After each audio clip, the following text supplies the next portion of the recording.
Hello and welcome. I'm Vijay Srinivas. What a day it is. Tamil Vettri Karagam of actor turned politician Vijay has finally slammed the 100. They are currently at 108. The AIADMK is at 75, and then the DMK alliance is at 50. So, let me ask, Mr. Shivapriyan there, a senior journalist. Shivapriyan, did you expect this kind of verdict from Tamil Nadu? You're on mute, Shivapriyan. Yeah. Yeah. No, Vijay, actually, I did write a reporter's diary talking about change sweeping Tamil Nadu, but I did Mm-hmm. not expect this kind of a change. So we could see the ground shifting towards TVK in a lot of places, but I wasn't sure myself whether Vijay will be able to convert them into votes. I had my own doubts about Vijay getting votes from 45 plus age group, especially men. So I think maybe my judgment was also wrong, but we could see as a reporter, I could see a lot of people talking about change, and wherever I went, the word Vijay and TVK traveled with me along with the word Matram, change. So like Mm-hmm. it was kind of a very fascinating election that I covered this time. I traveled about 2,800 kilometers in a car for about 10 days. So I could see people wanting change, yearning for change, and asking for a break from these two Dravidian parties. But it looks like people really wanted a break from the DMK,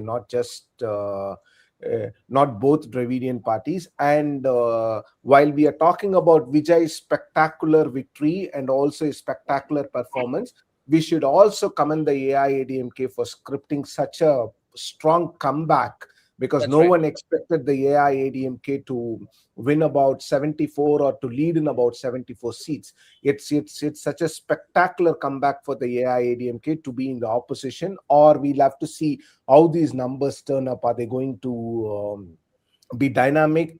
Sorry, whether these numbers are going to be static or they're going to be dynamic, we'll have to see whether Vijay is able to reach the magic figure of 118, or he will have That's to depend on smaller allies. Like Congress is leading in about 5 seats, the CPI, CPIM, and also DMDK of actor Vijay Khan. So we'll have to see how these smaller parties are going to play a major role in the formation of the next government in Tamil Nadu. If that happens, then it is going to be completely a history in the making, where DMK and ADMK will kept out of government, and a new force with help from smaller parties will take control of the Fort St. George, Vijay. all right. So, Shivpriyan, but Tamil Nadu politics has always revolved around, two Dravidian titans, right? There was lots of arguments whether crowds Yeah. would turn into oaths and oaths could turn into seats. And now, everything is quite palpable for the people of Tamil Nadu there, who are closely tracking the elections. But the question is, what next for Mr. Vijay? I think, but we still don't have any clarity on whether he would be reaching that magic number of 118, as you suggested. So, what could happen now? Any possibility that you could feel as a journalist?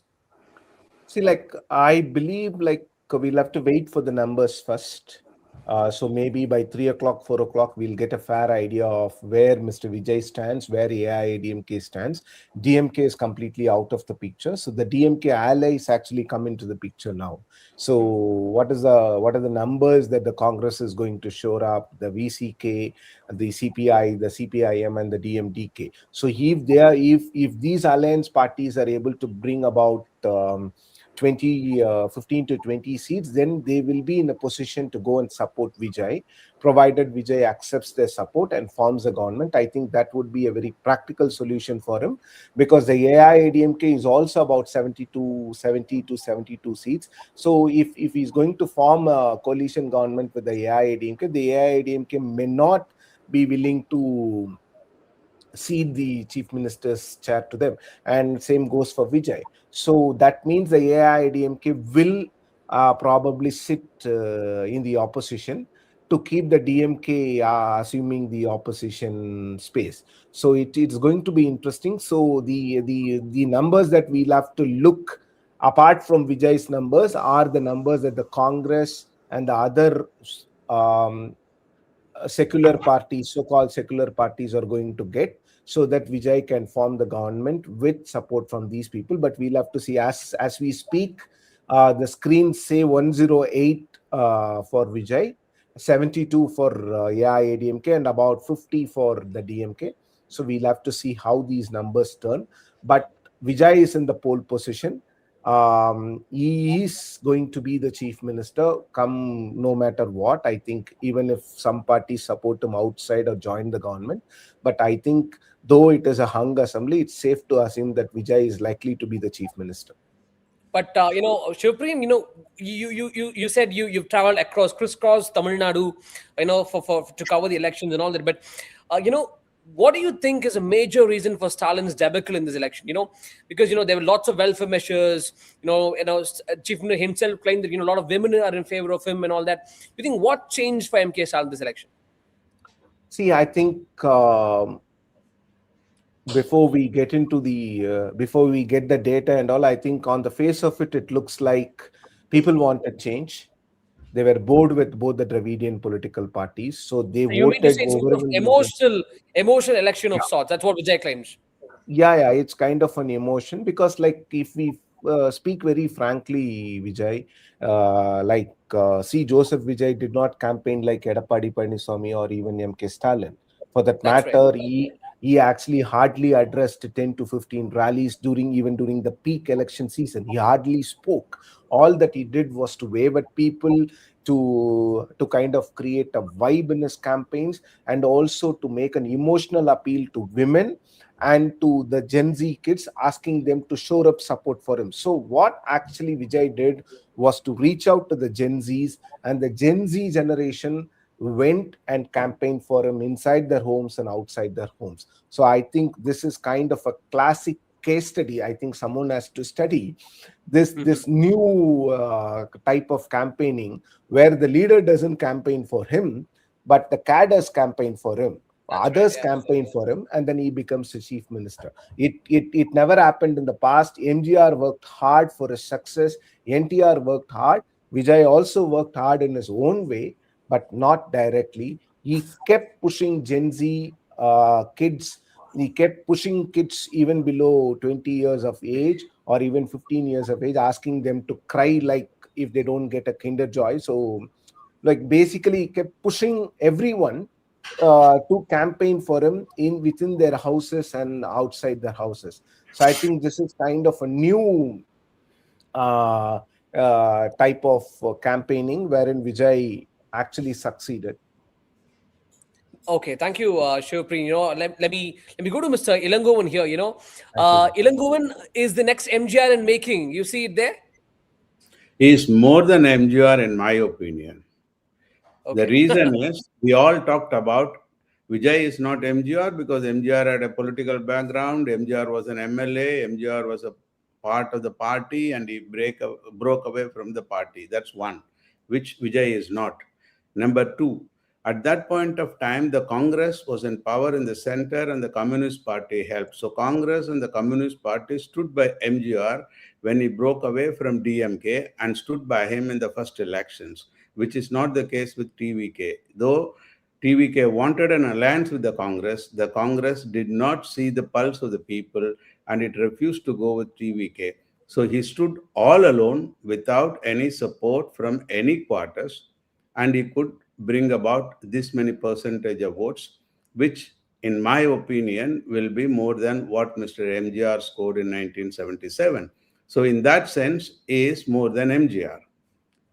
So in that sense, I mean, like he stood alone, he had no political party support, and in fact, a bit of difficulty is facing to reach the magic figure is because of a particular section of the age group felt he lacks political maturity. He did not show the political maturity. And in order to bridge that gap, he needed somebody like Rahul Gandhi that could have helped him to reach the magic figure and go across. And it would have also helped the Congress party to create a history in the last 60 years to share the ministry because TVK offered to share the ministry. So, in that sense, he is beyond MGR in these elections. What he would be in future, we are not here to comment upon. But so far, if you ask me that question, he is more than MGR in this election, as he proved. All right. Did you, how do you, what are your suggestions? How do you read Mr. Elangovan? You think it's still about 1-1-1-1-0 right now, and then DMK is currently about 52, and then the ADMK is at 71. What are the possibilities that you feel right now for forming government formation? He still Yeah. needs about 8 seats more. You think there's still opportunities for the DMK alliance partners to break away and come and join the TVK? No, in my understanding, as I see the trend, overall trend in the entire state, it won't be difficult for TVK individually to reach 118, as I feel, because it's an overall statewide wave. It is not a sectional kind of a thing or an individual kind of a thing. Say, for example, a particular belt, because of this caste, this may change the trend, that may, but Vijay's voting pattern, Vijay's support base cuts across caste, community, religion, region, whatsoever it is. So, in that sense, wherever probably we don't have the each and every detail now, wherever the TVK may be in second, there are chances of bridging the gap and reaching the magic figure of 118. That's what I think. That's Okay. what I You think. know, Yeah. Okay. So let me take this question to Shivpri and there.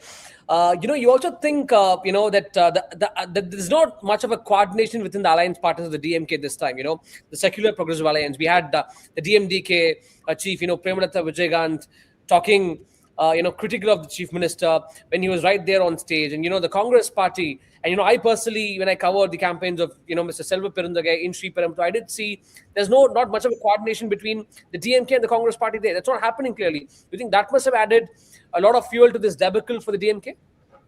Yeah, possible, Vijay. In not just this coordination issues, but I think there was a huge anti-incumbency which we as journalists couldn't see it. It wasn't visible. Maybe it was very silent. So that is why we see the DMK being pushed to the third position and the AIADMK emerging as the second. AIADMK emerging as the runner-up because this was not visible to anyone. I could see the AIADMK and PMK holding their fort in northern Tamil Nadu, but not in other places. But I think that analysis holds true because the AIADMK and the PMK are performing very well in northern Tamil Nadu now, where the DMK has completely taken a beating. And Chennai was no surprise. We all kept pointing out that Vijay contesting from Chennai is a gutsy move because even nobody, even MGR, broke into the Chennai bastion in his first election. In fact, MGR was an MLA from St. Thomas Mount, which is Parangimalai, which is now called as Alandur, as a DMK as a DMK man. But when he launched the AIADMK, he went far away to Madurai district or in Virudhunagar. So he contested from Ruppukkottai in 1977. He never came back to Chennai in his lifetime to contest. And even for Jayalalitha, she contested in Chennai only in 2015 at the fag end of her political career. So this is a huge win for Vijay. Contesting from Chennai did help him. It was a strategic decision because of the ripple effect. I think even the chief minister and his deputy and son might lose. All right. Okay, but do you also see Shivpri? He doesn't have any experience when it comes to governance. There are lots of political punditry is also going around right now that what he would do. He's just an actor. He doesn't have any administrative experience. What is he going to be doing? See, I think that criticism has to be toned down now because people have spoken loud. So we'll have to wait and see how he performs. So, I completely agree that we'll have to raise questions, but I think we'll have to wait and see what he does, actually, how he forms the government, how he forms his own team. So, how he is going to run the administration. So, we'll have to wait and see. But it's true that Mr. Vijay doesn't have experience and he doesn't have any political experience. Even like MGR was a legislator for about 10 years, so he knew something about the administration. So maybe Vijay has to work hard to learn administration, and moreover, I think Vijay has to step out often and he'll have to keep being with the people like he promised that after winning he will come to every village in the state. I think he has to start doing that. I need to believe, Vijay, like if you have the ability and if you have the willingness to learn, I think you can easily learn. Governance is not rocket science. Okay. Ms. Elangovan, if you're tracking, do you see, lots of conversations with the minorities? We see that Vijay was able to make a dent into the Christian minority votes, but do you, do you see him also getting Muslim voters on his side through this mandate? Yeah. See, coming to the question of that was a pre-election campaign in favor of or in critical of TVK, that it is a party floated by the minority Christian vote bank. But the election result shows that he is beyond all that. He was Hmm. not seen as a Christian. He was not seen as a minority man. He was seen as a leader. They were looking for a change in Tamil Nadu. So that particular branding of him as a Christian, and he floated his party for Christian minority votes to move it away from DMK to defeat DMK, propped up by forces in the center or the BJP or whatever. That did not prove it right when the people have voted. And if you know and if you have interacted with the people, I have not heard any Christian saying that Vijay will win or he voted for Vijay. I heard it from every section of people. That's why I could expect this result. I mean, I wasn't confident, so to say, but I had the fear that he would make it like that, because we could not think this result could come because we were all in the electoral arithmetic. But That's what right. has Yeah. happened is a chemistry. The chemistry with the people that Vijay had brought out a change, and it also brought out a fact that people are looking for a change in Tamil Nadu, for which no party was capable of going to people and providing an alternative. And because Vijay had a screen presence, and Tamil Nadu has an affinity with the leader of screen presence, and at the right time with the right way, wherever, if you see the Gen Z thing, what happened in Sri Lanka or Nepal or any other place, the youngsters are seeing it. So that is also an indirect way of looking for a leader like that. And Nepal, what happened? Somebody from Instagram became a leader. So that is what is happening with Gen Z crowd. See, what is happening, what I find is, in our period, like I am 60 plus now, right? In our generation, seniority matters. The seniors know everything, kind of. Even in legal profession today, with the advent of AI and technological advancement, the youngsters can get whatever the details they want, the data they want in no point of time. Only you can probably say, will they have the analytical mind as the experienced people have? That is the only question you can have. So these Gen Z people want to govern. They want to govern, they want a place in governance. But unfortunately, with the feudal mind that we are set up in, we do not allow anybody to come fresh and take an administrative position. If at all we give it from the family. Like you have been asking why this route of DMK, one of the factor is pushing Udayanidhi as the next alternative leader of next leader of DMK and next is Chief Minister of Tamil Nadu without any question, as if this is the order of the day. That did not sell with the people. They want to govern. See, now Vijay is a rallying point around the people who want to participate in the administration, who want to participate in the political administration, in the governance. So That's they right. didn't have anywhere to go, and no political party gives that space to anybody. You don't see them even in communist parties. The young crowd, they get attracted All to right. communist parties. So the same is with DMK. Like, look at DMK. What have they done? From cinema, they brought Udayanidhi. They made him a youth wing leader. They didn't allow him or ask him to work among the youth. If the majority, 70% of the youth voted for TVK, it is a failure of the youth wing of the DMK. The leader of the DMK did not know any youth, did not know the pulse of the youth. You might have done a good administration. You might have done something. That's another thing to discuss about, how the state performed well or not, something else. But did Sure. you translate the feeling to the youth? That is what is reflecting in the result. I think it's nothing to do with religion or anything, in my opinion. All right, sir. Thank you very much. And to both Mr. Shivapriya and Mr. Ilangovan, such a pleasure talking to you. We'll keep coming back to you in the evening for where and we hope to have more clarity then. Thank you very much. Thank you. Thank you.